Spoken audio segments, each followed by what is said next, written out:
సరూర్ నగర్ పరిధిలోని డాక్టర్స్ కాలనీలో నివాసం ఉంటున్న సంతోష్ కుమార్ ను గత 4 సంవత్సరాలుగా కుటుంబ కలహాలతో అతని తల్లిదండ్రులు వేరుగా నివసిస్తుండగా 4 నెలల క్రితం కోర్టు ఆర్డర్స్ ప్రకారం పిల్లల్ని తండ్రికి అప్పజెప్పారు. అప్పటి నుంచి తండ్రి బాలుడిని హింసిస్తుండడంతో అతను ఇంటి నుంచి పారిపోయి తన తల్లి చెంతకు చేరాడు.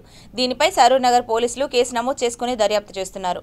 తన కొడుకును హింసించిన భర్తను చట్ట ప్రకారం శిక్షించమని, తనకి తన కొడుకుకు న్యాయం చేయమని బాలుడు తల్లి కోరింది. నా పేరు హర్షిత్ సాయి, మా తమ్ముడి పేరు కళ్యాణ్ సాయి, మా ఫాదర్ పేరు సంతోష్ కుమార్. నేను మా మమ్మీ కాడ ఉంటే మా డాడీ బలవంతంగా మమ్మల్ని లాక్కొని ఇంట్లో పెట్టిండు.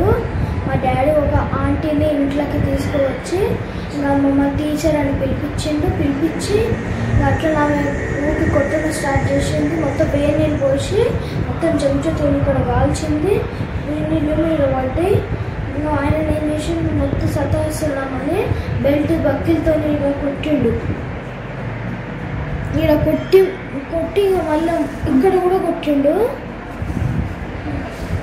ఓకే, నేను ఈరోజు ఆ దెబ్బలు భరించలేక నేను మొత్తం పొద్దున ఒక బయటకు ఇంట్లో నుంచి తప్పించుకొని బయటకు వచ్చి నాకు ఒక అంకుల్ కనిపించిండు. అంకుల్కి మమ్మీ ఫోన్ చేసి మమ్మీతో వచ్చేసిన. ఇక నేను మా డాడీ కూడా ఉన్నాను. నాకు మాడంటే నాకు భయం వేస్తుంది. నా పేరు ఉమామహేశ్వరి, నా భర్త పేరు సంతోష్ కుమార్, ఆయన అడ్వకేట్. నాకు 2 కుమారులు, హర్షిత్ సాయి, కళ్యాణ్ సాయి. నేను నా భర్త 2018 సంవత్సరం నుంచి విడిగా ఉంటున్నాము.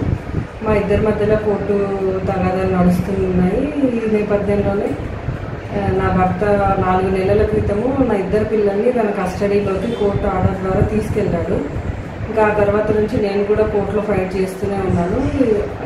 ఈరోజు మార్నింగ్ ఒక అన్నోన్ పర్సన్ నుంచి నాకు ఒక కాల్ వచ్చింది. అంటే మీ బాబు తప్పిపోయాడు, వచ్చి మీరు పికప్ చేసుకోండి అని నాకు ఒక కాల్ వస్తే నేను వెంటనే వెళ్ళి చూసేసరికి మా పెద్ద బాబు ఉన్నాడు అక్కడ.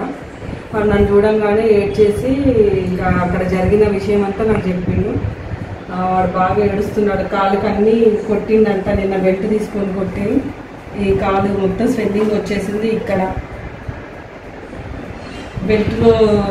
బెల్ట్ సైడ్ స్టీల్ సైడ్ నుంచి కొట్టేసరికి మొత్తం వాతలు పడి కాలంతా స్వెల్ వచ్చింది. ఇంకా అన్ని ఈ దెబ్బలన్నీ కూడా మొత్తం ఒంటి మీద అన్ని దెబ్బలు చూసి నేను అసలు ఏం జరిగిందని మొత్తం విషయం తెలుసుకుంటే అతను ఒక లేడీతో కలిసి ఉంటున్నాడని ఆమెను ఫస్ట్ టీచర్ అని పరిచయం చేసి మొత్తం ఇంట్లోనే ఆమెతో ఉండి ఇప్పుడు ఆమె కూడా మా బాబుని ఇవన్నీ కూడా ఆమె పెట్టిన వార్తలే. ఆమె కూడా ఇద్దరు కలిసి చిత్రహింసలు పెడుతున్నారు. మా మమ్మీ దగ్గరికి వెళ్తా అంటే చాలు అంత కొడుతున్నారంట భయపెట్టి. నా భర్తకి అతనికి ముందు నుంచి కూడా ఉమెనైజరే చాలా. అందుకోసమే 2018 ముందు నుంచి కూడా మాకు అతని ప్రవర్తనలో ఏం మార్పు జరగకపోయేసరికి ఈ గొడవల వల్ల మేమిద్దరం విడిపోవాల్సి వచ్చింది. ఇంకా నేను బాబుని వెంటనే తీసుకొని మా పరిధిలో ఉన్న సర్నార్ పోలీస్ స్టేషన్కి వచ్చి నేను కంప్లైంట్ చేశాను.